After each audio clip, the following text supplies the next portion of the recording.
It's a 1961 Vox AC30. I know it's a 1961 because it has a Westrix treble stamp in the chassis, and they only made those in 1961, according to the big Vox book that I read.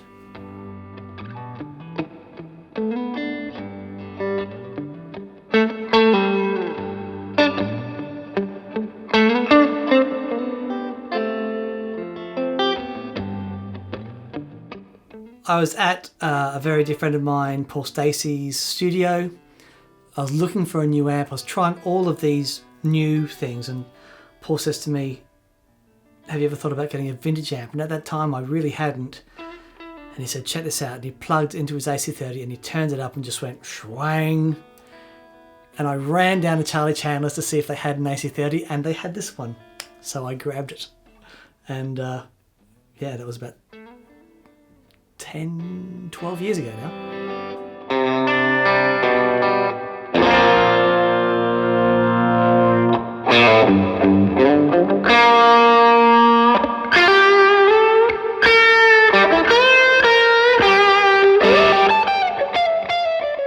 It has this classic chime to it that, you know, people talk about the AC30 chime a lot.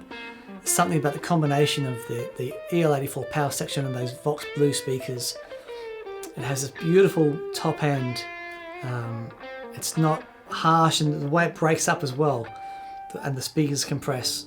It retains this classic chime, but it never gets crazy harsh. It's yeah, it's amazing, and it is one of the best pedal platform amplifiers ever. Sounds awesome.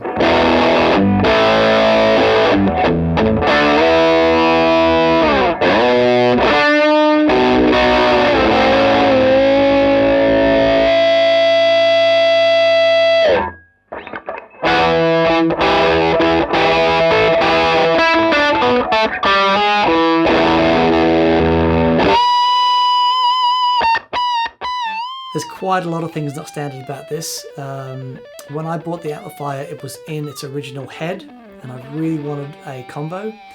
So I had the combo made on the original jig that actually the old AC30s were made on. It also has an EF86 channel in the back of the amplifier. Because then I heard, you know, I fell in love with Voxes, and a friend of mine's got an original black panel, a Vox AC30, with the original EF86 channel in it. And the EF86 is a valve, it's a much higher gain valve. And in the Vox configuration, it has more mid-range, especially for overdrive sounds. It sounds incredible. So I had a module built that sits in the back of the amplifier.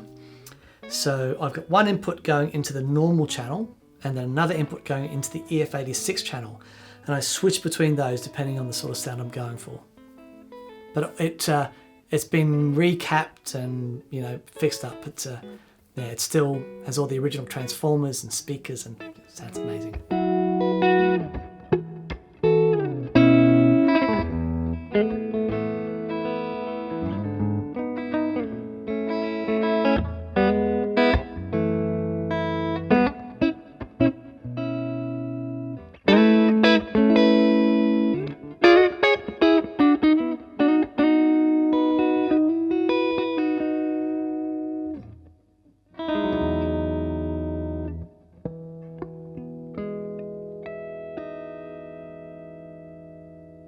This was my main amplifier for many years when I was doing loads and loads of cover gigs.